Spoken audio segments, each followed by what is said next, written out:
श्रीराम नमस्कार. आज दिनांक 5 नोव्हेंबर 2023. भगवद्गीता व मनुष्यजीवन भाग 5. महाभारतामध्ये जो संघर्ष घडला किंवा महाभारत जे घडलं, त्या महाभारताच्या घडण्याचं कारण आणि जेव्हा त्याचा अंतिम टप्प्यामध्ये प्रवेश झाला तेव्हा प्रत्येकाच्या मनाची असलेली मानसिक अवस्था ही त्या युद्धाबरोबरच प्रत्येक व्यक्ती, प्रत्येक वीर हा मानसिकतेला धरून त्या युद्धभूमीवर आलेला प्रत्येक योद्धा, शूरवीर हा एका गोंधळात होता की हे थांबलं असतं किंवा थांबवता आलं असतं. मनुष्य जीवन महाभारताशी कसं निगडीत आहे? दोघा तिघांनी प्रश्न त्याच्यात केला. एकाने प्रश्न असा केला की हे घडलं का नाही, खरंच घडलंय का, याच्यावरती प्रश्न आहेत. की एवढी मोठी गीता म्हणजे 18 दिवसात युद्ध संपलं आणि भगवद्गीता कधी सांगितली, मग भगवद्गीता सांगताना तोपर्यंत युद्ध थांबलं होतं का, आणि असं थांबणं योग्य आहे का, मग याला शास्त्रीय आधार काय? हे जे सर्व प्रश्न आहेत हे निरर्थक आहेत. भगवद्गीता आपण ऐकताना जे श्लोक सांगितले गेले ते काही तिथं 2-3 दिवस किंवा 5-6 तास असं सांगितलं गेलेलं नाही आहे. संस्कृतमध्ये भगवंतानी देववाणी हा शब्द त्याच्यासाठी योग्य ठरेल, कारण देववाणीमधले काही उच्चार आणि संस्कृतमधले काही उच्चार हे वेगळे आहेत, म्हणून देववाणी हीच योग्य ठरेल. तर ते पद्य रूपात सांगितलं. आणि दुसरी गोष्ट, सगळ्यात महत्त्वाची गोष्ट असं आहे की भगवान श्रीकृष्णाने अर्जुनासमोर त्याच्या असलेल्या शंकांची जी उत्तरं दिली ती एवढ्यासाठी दिली की तो अडाणी होता म्हणून नाही, तर तो उत्तम ज्ञानी होता म्हणून दिली. कारण समजवलं त्यालाच जातं जो समजूतदार आहे. त्यामुळं इथं युद्ध खरंच घडलं का, आपल्या शास्त्रामध्ये त्याचे पुरावे आहेत. आपलं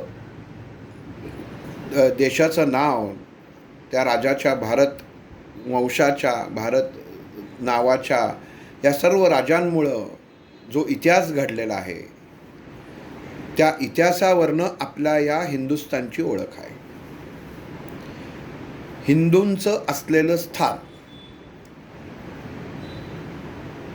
मुळामध्ये आपण एखादा विषय समजून घेताना जर त्याच्या चुकीचं काय आहे किंवा त्याच्यावरती समीक्षा करत बसलो, आणि समीक्षा करावी पण उगाचच खोड्या काढू नये.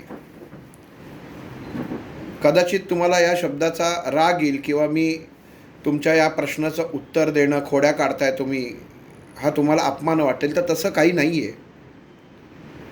पण जे घडलं आहे भगवद्गीतेला आज आपल्या धर्मशास्त्रामध्ये, धर्मग्रंथांमध्ये किंवा ह्या जगतामध्ये, या पृथ्वी तलावरती असलेल्या प्रत्येक ग्रंथाचा शिरोमणी म्हटलेला आहे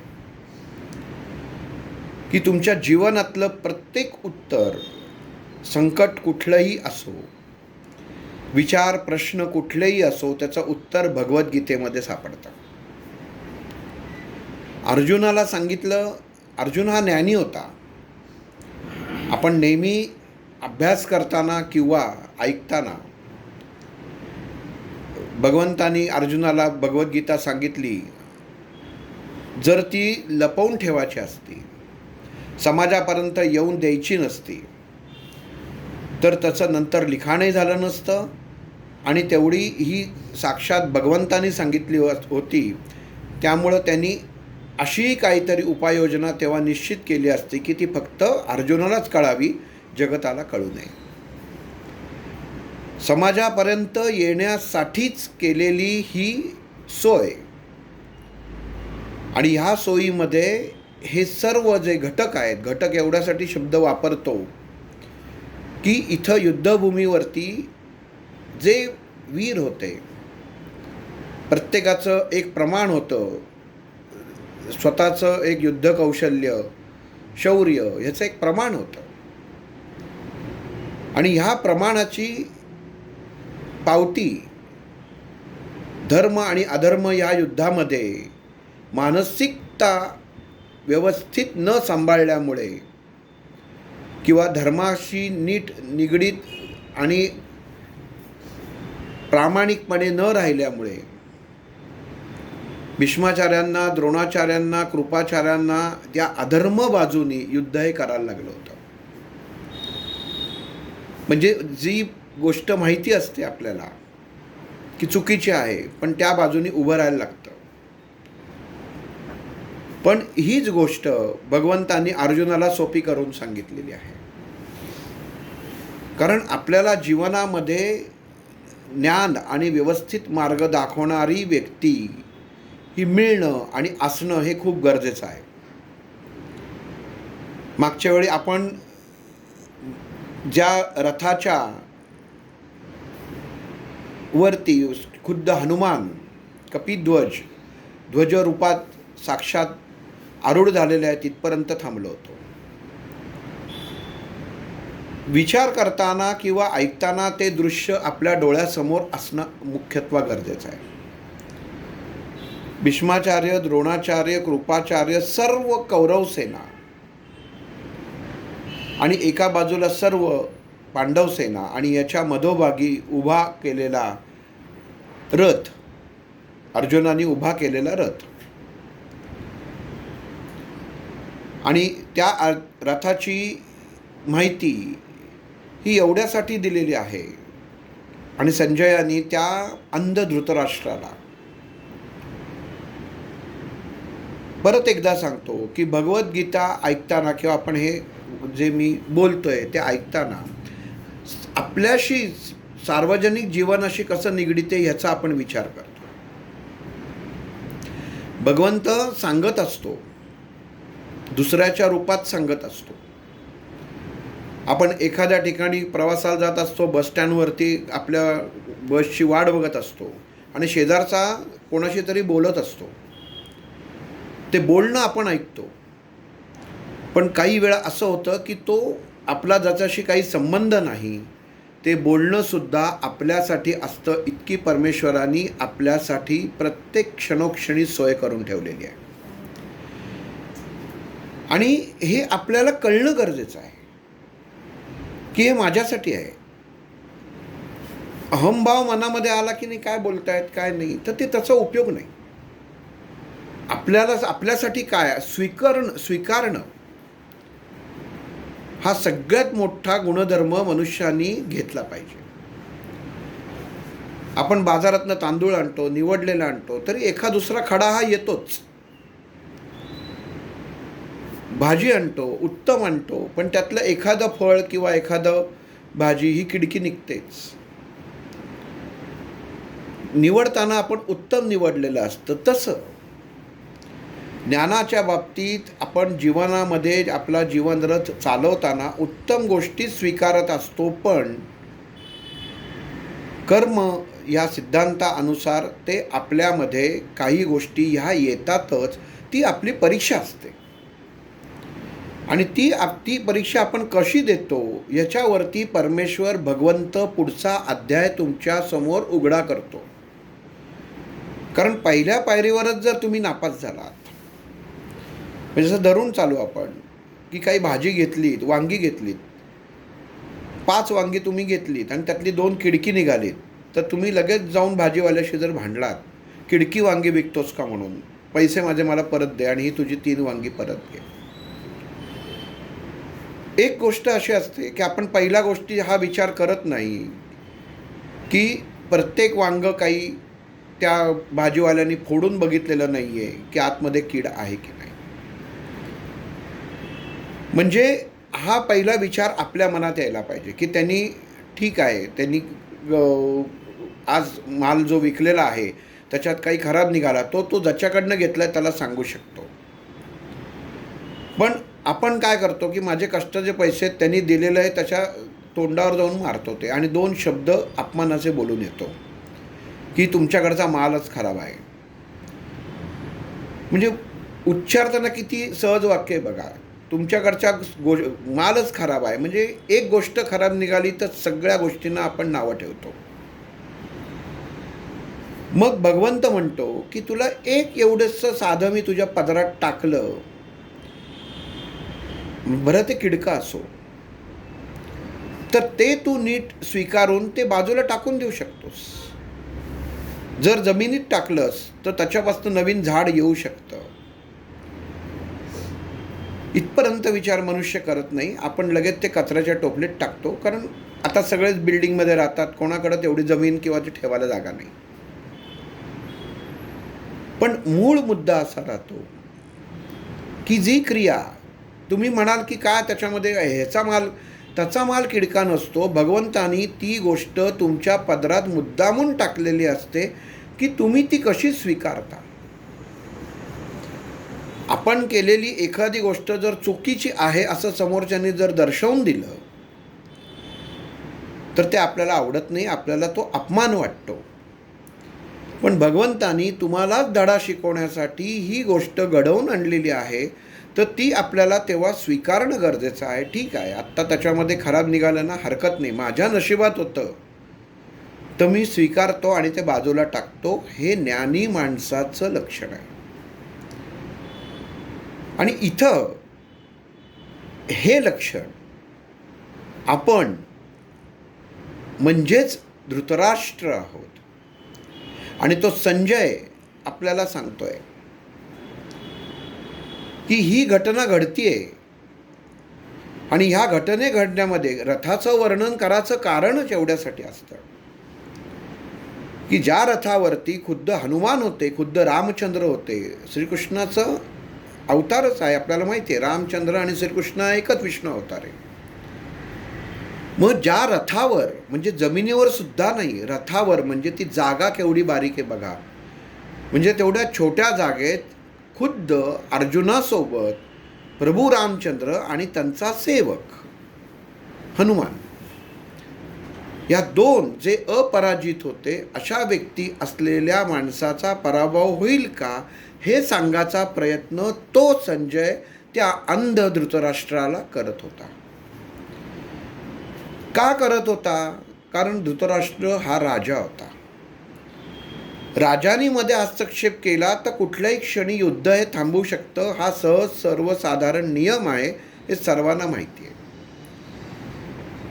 की हे वर्णन करताना भगवद्गीतेमध्ये रथाचं वर्णन केलं. रथ कसे होते, घोडे कसे होते, सारथ्य कोणी केली, हे देतानाचं कारणच ते आहे की भगवंताची ही लीला आहे की आपण करतोय ती ही चूक नाही ना, तो आपल्याला इतक्या वेळा ते आठवण करून द्यायचा प्रयत्न करत असतो किंवा देतो. आणि मग शेवटी नाही की तो संघर्ष जो अटळ आहे किंवा जो अटळ असतो तो घडतोच. आणि मग तिथं भगवंत हा धर्माच्या बाजूनी उभा राहतो. आता धर्माच्या बाजूनी उभं राहताना तुमच्या एक गोष्ट लक्षात येईल की परत द्यूत खेळताना धर्मराजांनी आपल्या भावंडांना, आपल्या पत्नीला डावावर लावलं. अशा धर्मराजा हा खरंच धर्माच्या बाजूनी लढणारा राजा होता का? उद्या तुम्ही परमेश्वराची सगळी सेवा कराल आणि जुगारामध्ये जर हारलात तर तेव्हा म्हणाल का की परमेश्वर माझ्या बाजूने आहे? पण मग धर्मराजाला ही बुद्धी का व्हावी की आपले भाऊ आपण डावावर लावावे? राज्य घालवलं, भाऊ घालवले, पत्नीला घालवलं, तर अवस्था ही भ्रमिष्ट.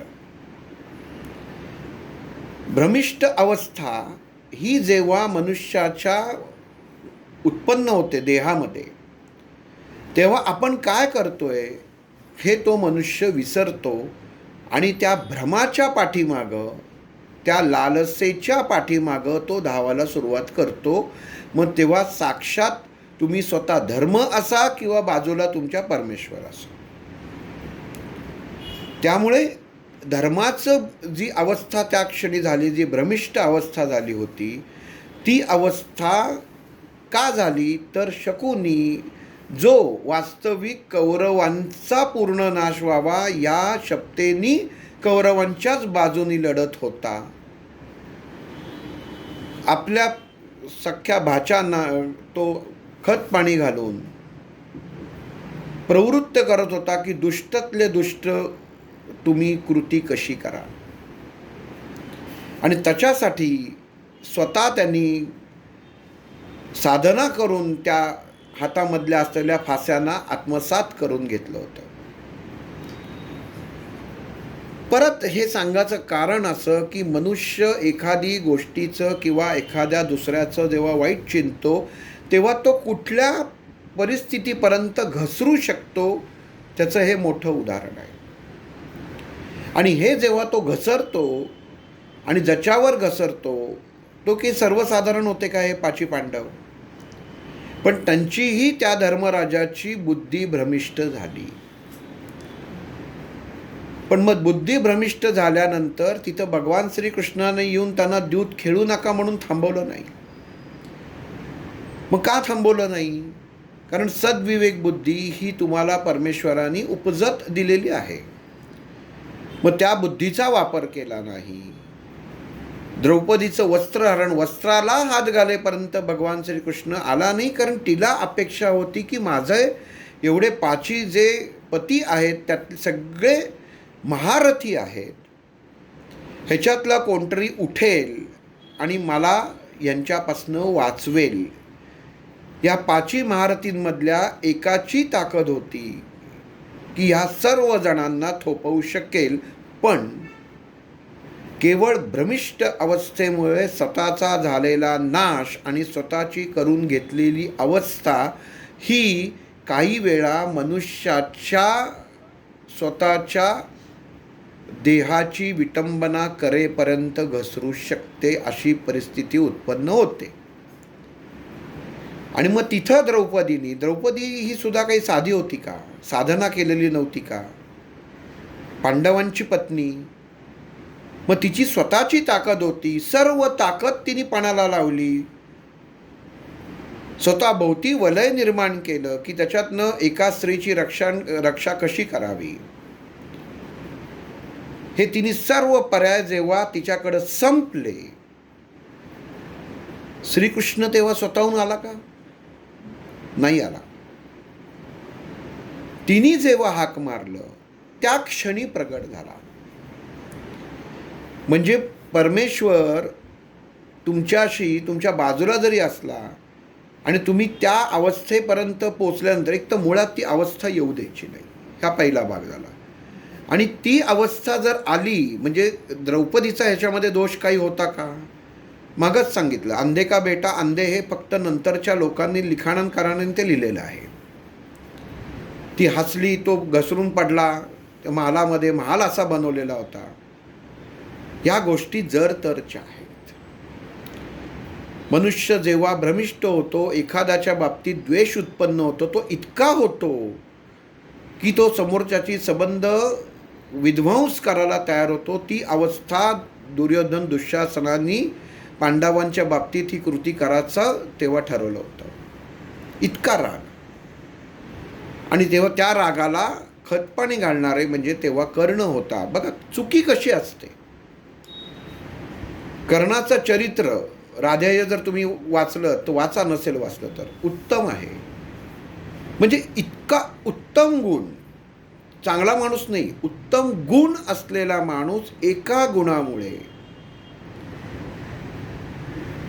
कलंकित झाला. सर्व माहीत होतं पण चुकीची साथ दिली.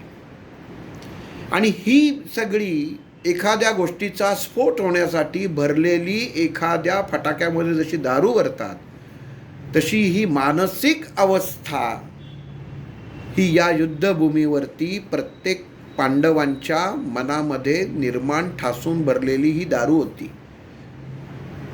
की एखाद्या गोष्टीच्या मध्ये मला जाऊन समोरच्याशी लढाच आहे. आणि मग हे लढताना त्या समोरच्या माणसानी आपल्याशी कसा वागलाय हे जेव्हा कळतं तेव्हा त्या द्वेषाने तो योद्धा लढत असतो. प्रत्येकाचं चयन म्हणजे निवड ही प्रत्येकाची केलेली होती. एका योद्ध्याने जो योद्धा निवडला, रथानी रथावरतीच असलेला, घोड्यानी घोड्यावरतीच असलेला, हत्तीनी हत्तीवरतीच असलेला, इतके अटी नियम ह्या युद्धामध्ये लादले गेलेले होते. जेव्हा धर्म आणि अधर्मचं आता कोण राहणार याची वेळ जेव्हा आली होती तेव्हा या सगळ्या अटी आणल्या होत्या.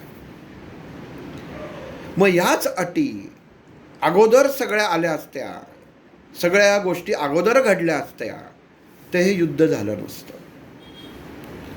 पण भगवंताची घेतलेली जशी प्रत्येक मनुष्याची आपल्या कर्मानुसार जेव्हा परमेश्वर परीक्षा घेतो तशी त्यांनी प्रत्येकाची घेतलेली परीक्षेमध्ये सगळ्यात त्याचं सारांश काय उरला होता तर ते युद्ध होतं की ज्या युद्धामध्ये सर्व तयार, सगळी रणनीती ठरवून सगळे प्रकार झाल्यानंतर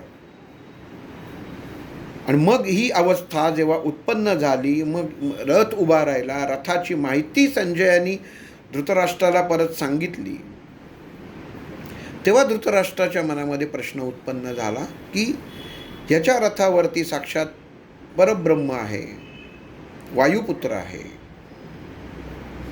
हा स्वतः महारथी आहे, ज्ञानी आहे, आपल्या मुलांचं काय होईल. पण मनुष्याला जेव्हा एखाद्या चुकीच्या व्यक्तीला मनुष्य खतपाणी घालतो ना, तो त्याचा नाश होईपर्यंत त्याला तो अहंभाव त्याच्या मनामध्ये उत्पन्न असतो आणि तो काम करतो, जसं याच्यामध्ये मद होता. आणि मग इथं म्हणून या रथाची ओळख किंवा रथावरती कशा प्रकारे त्याचं स्वरूप होतं हे सांगितलेलं आहे की कोण कोण होतं, काय होतं.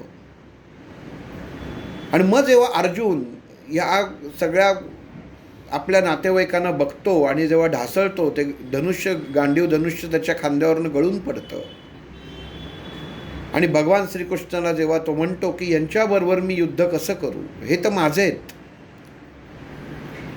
आणि हे सगळे लढणारे ते सुद्धा माझे आहेत, ही विषन्नता त्याच्यामध्ये उत्पन्न होते. विषाद म्हणजे विषन्नता. आणि ह्याच्यामध्ये मग जेव्हा नजरेने श्रीकृष्ण त्या अर्जुनाकडे पाहतो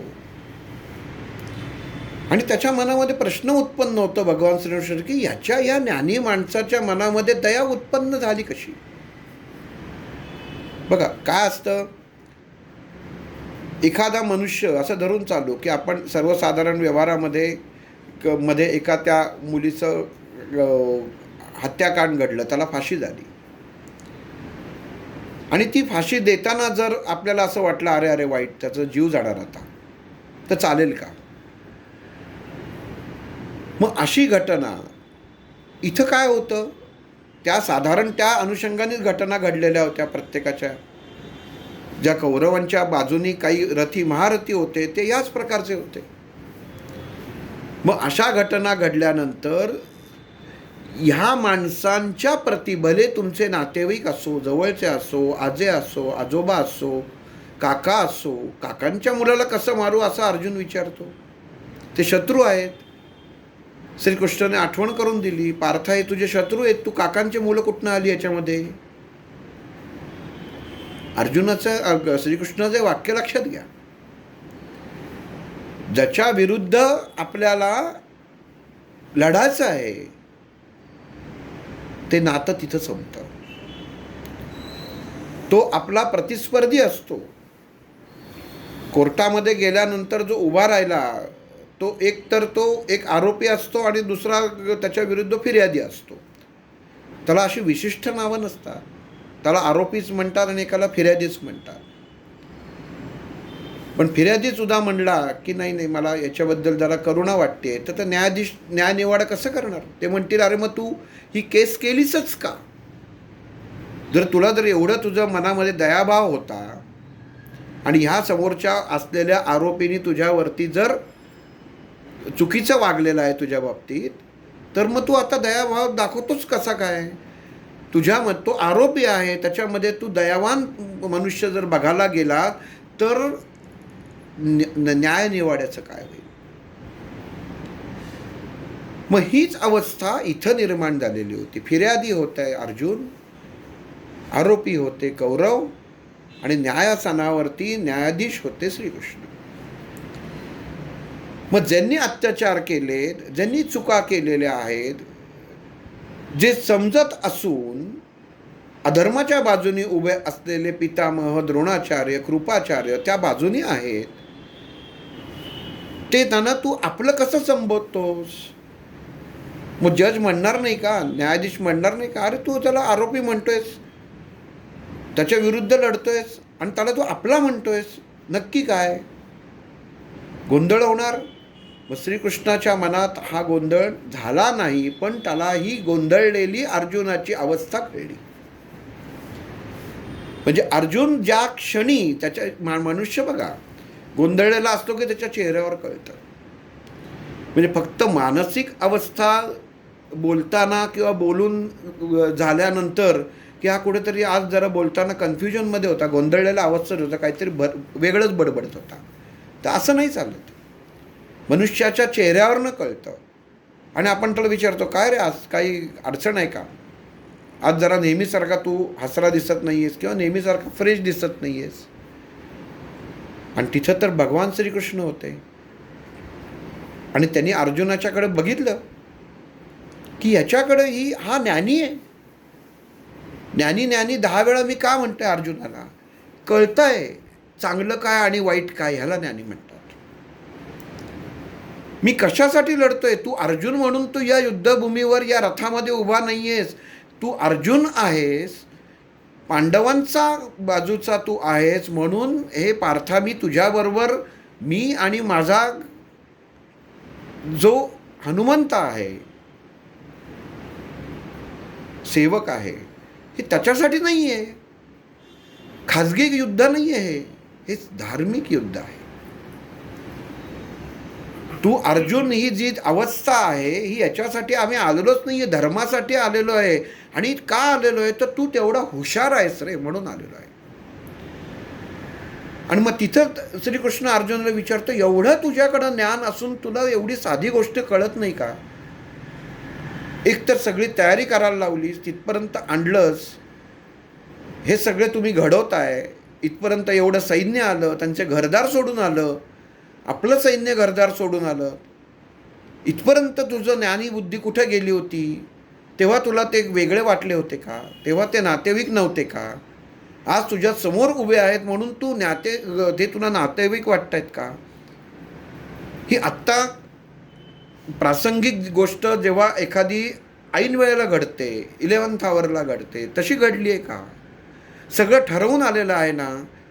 मग तू एवढा ज्ञानी आहेस की तुला कळतंय अर्जुना की काय योग्य आणि काय अयोग्य आहे. आणि तू क्षत्रिय आहेस हे विसरतोयस, तू यांचा भाऊ आहेस हे विसरू नकोस. ते विसरून जा, क्षमस्व, ते विसरून जा. तू क्षत्रिय आहेस आणि धर्माचं रक्षण करण्यासाठी तू आता या युद्धासाठी या रथामध्ये उभा आहेस हे तू विसरू नकोस. कशासाठी मी आलेलो आहे, तुझं कर्तव्य काय, तुझं कार्य काय, हे जर तू विसरलास आणि नात्यामध्येच जर तू अडकून बसलास तर ते युद्ध तू लढू शकणार नाहीस. एवढा तू अज्ञानी आहेस का? पण जेव्हा मनुष्य हे नात्यात जेव्हा अडकतो आणि तेव्हा त्याला जेव्हा वाटायला लागतं की नाही अरे हे आपलंच आहे, आणि तो जो कमजोर पडतो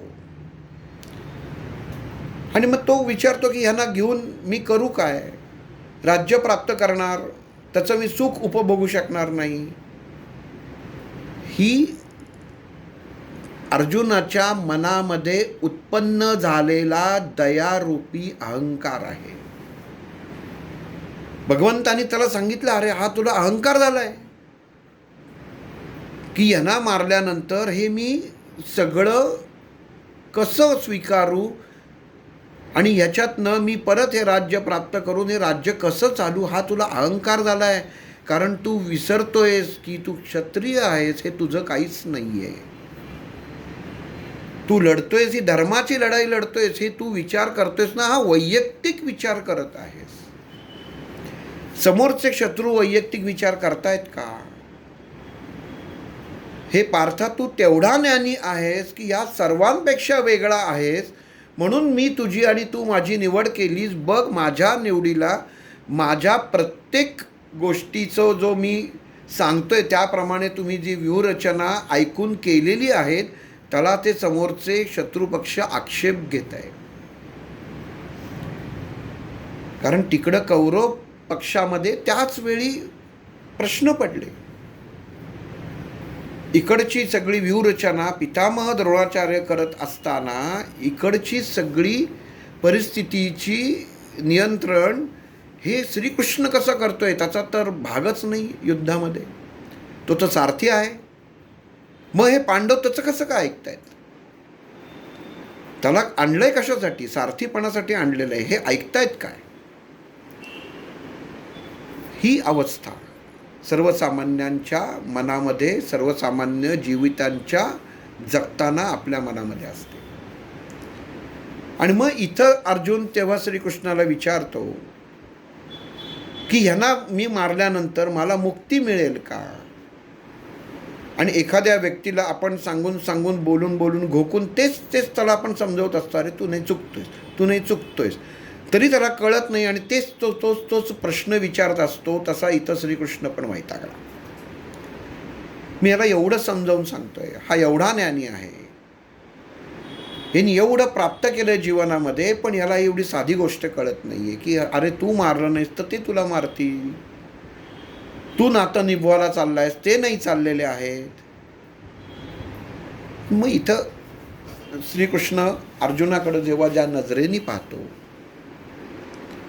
ती नजर संजय धृतराष्ट्राला सांगतो. महाराज, इथं मला असं वाटतंय की भगवान श्रीकृष्णांनी अर्जुनाकडं एका विशिष्ट नजरेने पाहिलेलं आहे. एखादे शिक्षक विद्यार्थ्याकडे, आपण वर्गामध्ये सगळ्यांनीच अनुभव घेतला असेल, कधीतरी आपण दंगा करताना आपल्याकडे एकदा ते असे फक्त पाहतात आणि आपण गप्प बसतो. आणि ही अवस्था जेव्हा संजय धृतराष्ट्राला वर्णन करतो, तेव्हा धृतराष्ट्राच्या मनामध्ये चर्र होतं. कारण त्याला माहिती असतं, नुसतं बरोबर असणं म्हणजे आपल्याकडं देशात बघा अणुबॉम्ब असणं आणि त्याचा वास्तव्यात वापर होणं, हा किती फरक आहे. पण नुसता अणुबॉम्ब काढलाय एवढं कळलं तरी अख्खं जग हादरतं. तसं नुसतं संजय जेव्हा धृतराष्ट्राला सांगतो, इथं हा मधुसूदन श्रीकृष्ण अर्जुनाकडं त्या नजरेने पाहत आहे आणि अर्जुन श्रीकृष्णाकडं त्या नजरेने पाहत आहे की दोघांचा मुखसंवाद चाललेला आहे. तो संवाद काय आहे हे राजन मला कळत नाही. या नुसत्या विचारांमुळे धृतराष्ट्र इथं चलविचल होतो आहे की काय चाललंय, कारण हे कळत नाही. आपण बघा, सर्वसामान्य गोष्टीत कसं लागू होतं. आपण उभं असतो, आपल्या शेजारचे दोन माणसं जे एकमेकांशी बोलत असतात आणि आपल्याला बघितलं की ते बोलणं थांबतात आणि आपल्या मनामध्ये प्रश्न उत्पन्न होते, आपल्याच बाबतीत तर बोलत नसतील ना. म्हणजे किती प्रत्येक गोष्ट आपल्या जीवनाशी निगडीत आहे. आणि इथं फक्त नजरेनी एकमेकांना सांगणं होतं. पण अर्जुनाच्या मनातला प्रश्न श्रीकृष्णाला कळतं की हा ढासळलेला आहे. आणि ज्ञानी माणूस जेव्हा ढासळतो, तो कितीही शौर्यवान असो, वीरता त्याच्यामध्ये असो, पण जेव्हा तो मानसिक अवस्थेमध्ये एखादा मनुष्य ढासळतो, त्याला उभं करणं खूप अवघड असतं. आणि अर्जुनाने जर आत्ता ह्याला जर मी उभं केलं नाही तर हा युद्ध हरेल, त्याची थुतू होईल. लोक त्याच्यावरती ज्या विश्वासाने त्याचं सैन्य इथं आलेलं आहे त्या सर्व सैन्यांचा विश्वासघात होईल म्हणून इथं श्रीकृष्णाची अर्जुनाप्रती तळमळ असते. बघा इथं कसं असतं, गुरु शिष्यासाठी सुद्धा किती वैचारिकतेमध्ये तळमळत असतो इथं कळतं. ही फक्त शिष्यच गुरुसाठी तळमळतो असं काही नाही आहे. परिस्थिती काही वेळा अशी उत्पन्न होते की गुरुसुद्धा शिष्यासाठी तळमळत असतो की अरे हे सगळं दिसतंय पण हा याला उभं करणं आणि त्या अवस्थेपर्यंत आणून तयार करणं माझं काम आहे की समोरची गोष्ट हा भेदू शकेल किंवा समोरच्या असलेल्या अडचणीला हा तोंड देऊ शकेल. आणि मग इथं भगवान श्रीकृष्ण अर्जुनाला म्हणतात की हे पार्था, तुला खात्री आहे का की तू यांना मोकळं सोडलंस तर हे तुझ्याशी व्यवस्थित व्यवहार करतील. मग इथं अर्जुन श्रीकृष्णाला म्हणतो ते करतील की नाही मला माहीत नाही, पण मला असं वाटतं धनंजया की मी हे सगळं सोडावं आणि संन्यास घ्यावा. राज्यही नको, तू जसं म्हणतोय प्रजाही नको, भाऊही नको, पत्नीही नको, मी बरा आणि संन्यास बरा. संन्यास जर मी स्वीकारला तर या सर्व गोष्टीतनं मी मुक्तच होईन, मला ह्याच्यातलं काहीच नको. श्रीकृष्णाच्या मनाच्या मध्ये जो एक विचार उत्पन्न होतो त्या क्षणी की मनुष्य मानसिक अवस्थेत ढासळाच्या सुद्धा पायऱ्या असतात. काही जणांना थोडंसं समजवलं की कळतं, काही जणांना दुसऱ्यांच्या मार्फत समजवलं की कळतं. तिसरी अवस्था अशी असते की त्याला तुम्हाला डॉक्टरांची, त्या वैद्यांची, सायकॉलॉजिस्टची ट्रीटमेंट लागते, मग तुम्हाला तिथं औषध लागतं. पण तोपर्यंत तो मनुष्य त्याच अवस्थेत जगत असतो की मला असं होतंय, माझ्या बाबतीत हे घडतंय आणि हे माझं हे असं आहे. म्हणजे त्याप्रमाणे उपचार करायला लागतात. आणि इथं भगवान श्रीकृष्ण हा सर्व भूमिकेतनं असणारं त्यावेळचं असलेलं व्यक्तिमत्व होतं. धृतराष्ट्राच्या मनामध्ये संजय जेव्हा सांगत असतो तेव्हा आनंदाच्या उकळ्या फुटायला सुरुवात होतात की असा प्रश्न जेव्हा अर्जुन विचारतोय याचा अर्थ तो मानसिक ढासळलेला आहे आणि माझ्या मुलाला विजयाची खात्री खूप आता जास्त आहे. हे महाभारत घडताना प्रत्येकाची ही सगळी, आपण म्हणतो ना बुद्धिबळ खेळत असतो की नाही, त्याच्यासाठी सगळ्या सोंगट्या मांडलेल्या असतात, तशा या सगळ्या सोंगट्या मांडलेल्या आहेत. प्रत्येकाची वैचारिकता वेगळी असते की कोणाला कशामुळे आनंद होईल आणि कोणाला कशामुळे दुःख होईल हे सांगता येत नसतं. हेच महाभारताचं गमक आहे. ही एक कृती फक्त अर्जुनाने म्हणलेलं की मी संन्यास घेतो ती इथं एकाला सुख देऊन जाते, धृतराष्ट्राला, की चला माझ्या मुलाचं का, माझ्या मुलाच्या मार्गातला काटा नाहीसा झाला. पण भगवान श्रीकृष्ण जे अर्जुनाच्या पाठीमागं सावलीसारखे उभे होते त्यांनी त्याला सांगितलं तू संन्यास जर घेतलास तर हे जीवन थांबणार आहे का? क्षत्रियाचा तू राजा आहेस आणि राजाचा धर्म आहे की आपल्या राज्यामध्ये घडणारी अधर्म कृती ही संपवणं हे पहिलं राजाचं कर्तव्य आहे. अर्जुन कोण? तू स्वत्व आणलंच कसं? तू इथं प्रतिनिधित्व कोणाचं करतोयस हे आधी मला सांग पार्थ. स्वतःचं करतोयस का या राज्याचं करतोयस? ज्या राज्यासाठी तू हे युद्ध करतोयस मग तो योद्धा म्हणून, तो क्षत्रिय म्हणून तू या युद्धभूमीवरती आलेला आहेस का अर्जुन म्हणून तू या भूमीवर आलेला आहेस? कुंती पुत्र अर्जुन म्हणून तू या भूमीवरती आलेला आहेस? कुंतीला एक पृथा हा सुद्धा एक शब्द होता. स्थिरता.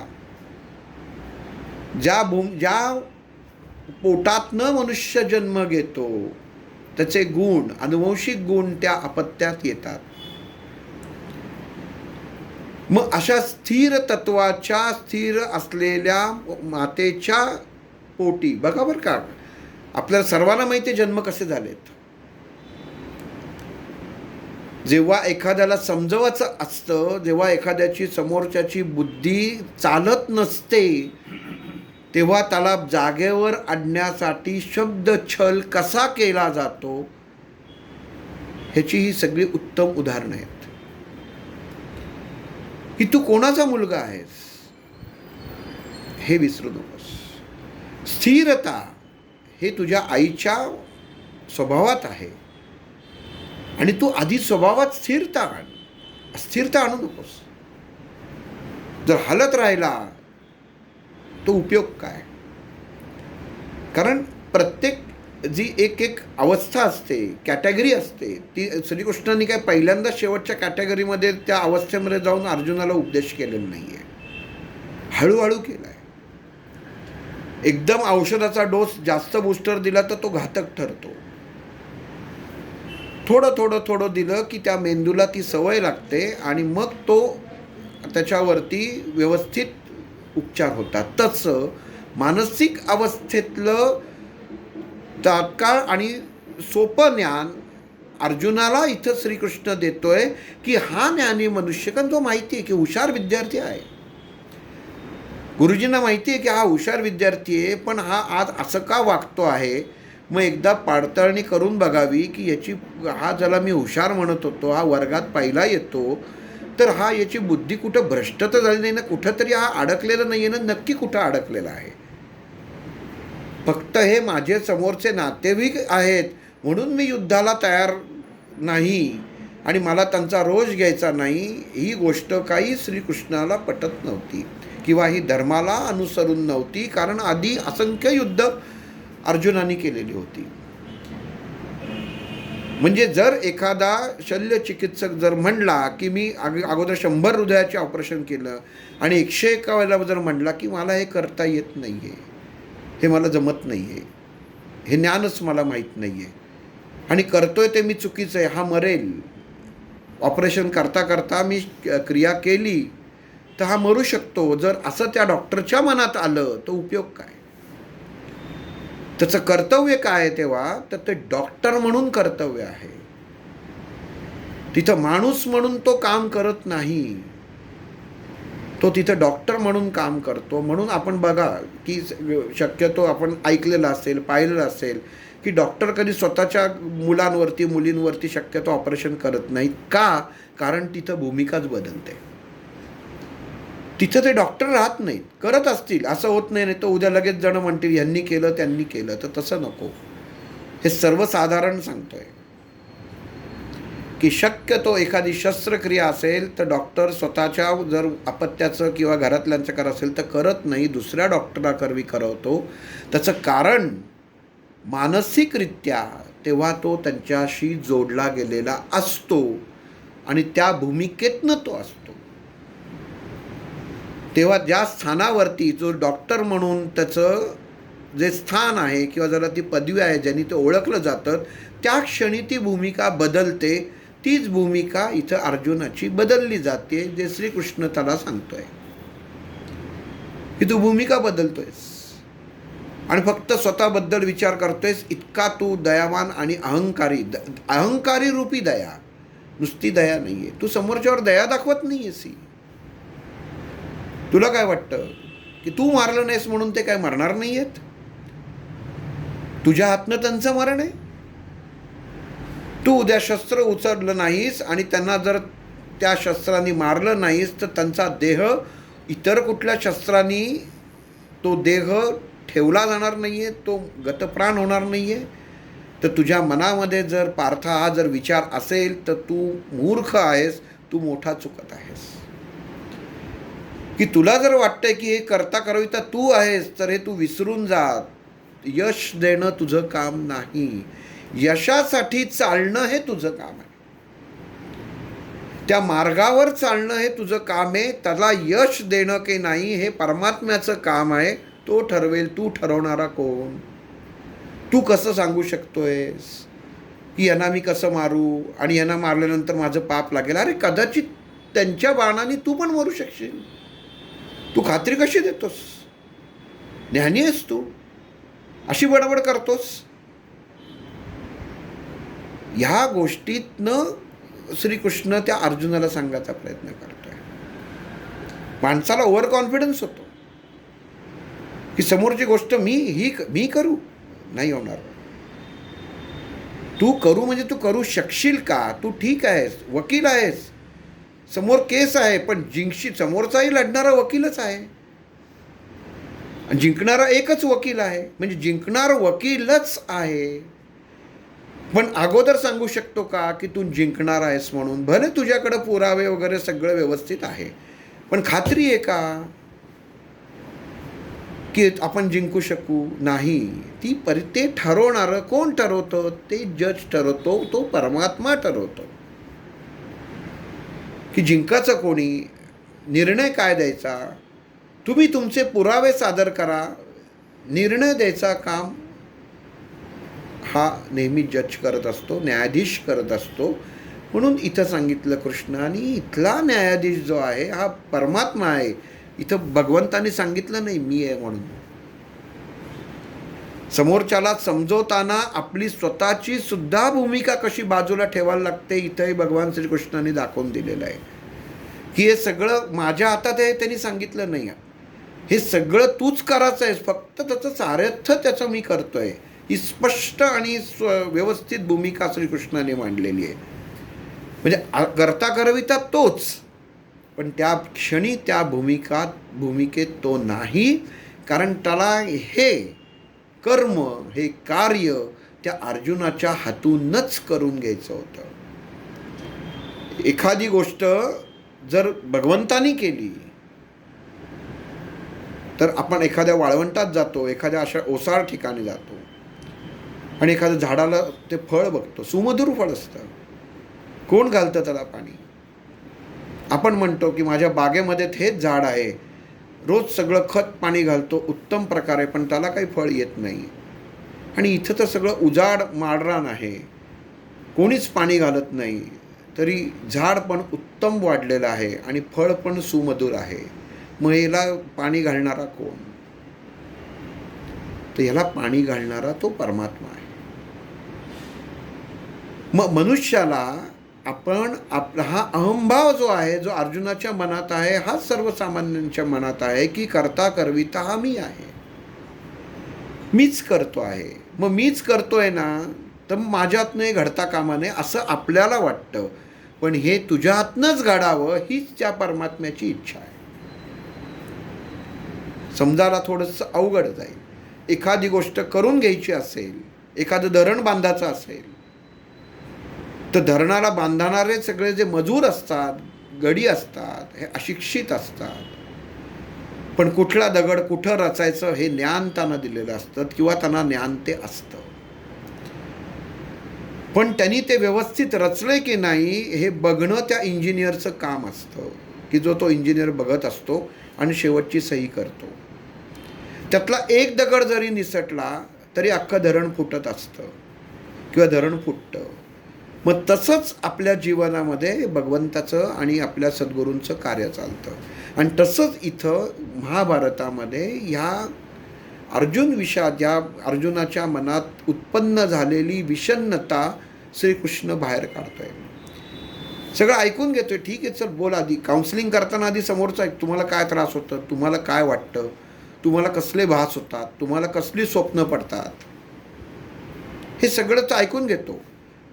आणि जो सांगत असतो ना तो उच्च शिक्षित असतो, ज्ञानी असतो, पण त्या अवस्थेतनं जात असतो. ही मनुष्याची अवस्था होते. साधी असते. घरात गॅस सिलेंडर संपलं तरी घरातल्या स्त्रीची अवस्था, मानसिक अवस्था बिघडते. आता काय करायचं, पटकन कुठणार ना, घाई गडबडीत गेला, घाई गडबडीतच जातो. कधी प्रश्न येतो का संध्याकाळी जात नाही? जात असेल, पण साधारण गोष्ट ही अशा वेळी का घडते? वास्तविक ह्याला कारण काही नाही, पण आपण संदर्भ जोडायला जातो. तसं इथं भगवान श्रीकृष्ण अर्जुनाचं काउन्सिलिंग करतायत. तू बोल आधी, तुझं काय जे आहे ना म्हणणं ते सांगून टाक मला. काय काय तुझ्या डोक्यात जे एकदा आलेलं आहे ना, हे सांगताना त्यांनी फक्त डोळ्यांनी इशारा केला आणि ओठांनी हास्य केलं, की कीव आलेलं हास्य आहे ते. अरे अरे अरे, एवढा आम्ही ज्ञानी समजत होतो आणि याला हे असे प्रश्न उत्पन्न व्हावे. समोरच्याला आपलं समजतोय, अरे शत्रू म्हणून उभा राहिलास आणि आपलं समजतोय, काय हे लिहायला लागत नाही. कुत्सित हसणं म्हणतात. आणि या इतकंपर्यंत सुंदर चाललेल्या अर्जुनाने ढासळलेल्या अवस्थेचं वर्णन जेव्हा संजयाने धृतराष्ट्राकडे केलं तेव्हा तो इतका छान होता. पण जसं तो कृष्ण हसला आणि सगळं बारगळलं. ही मनुष्य जीवनातली अवस्था आहे. आणि ह्या अवस्थेमध्ये जेव्हा मग अर्जुनाने सांगितलं की यांचे मी सगळं काही करू शकणार नाही, यांचे दोष मी घेऊ शकणार नाही, यांच्या बायका जेव्हा विधवा होतील तेव्हा त्या माझ्याकडे येऊन प्रश्न विचारतील, त्यांना मी सामोरं जाऊ शकणार नाही, हे सगळं जरी या अर्जुन विषाद योगामध्ये अर्जुनाने सांगितलेलं असतं तरी ते वास्तविक कवडीमोल आहे. याचं कारण असं, ह्या अवस्था अर्जुनाने पहिल्यांदा सगळ्या भोगलेल्या आहेत, पहिल्यांदा युद्ध केलेली आहेत. मग या युद्धाच्या वेळी त्याच्या मनामध्ये हा विषण्णता उत्पन्न होणे म्हणून विषाद म्हटलेला आहे. आणि ह्याच्यानंतर मग भगवान श्रीकृष्ण भगवद्गीता सांगायला सुरुवात करतात. तो भाग म्हणजे भगवद्गीतेचा 2रा अध्याय सांख्य योग. हा आपण पुढच्या भागापासून पाहू. श्रीराम.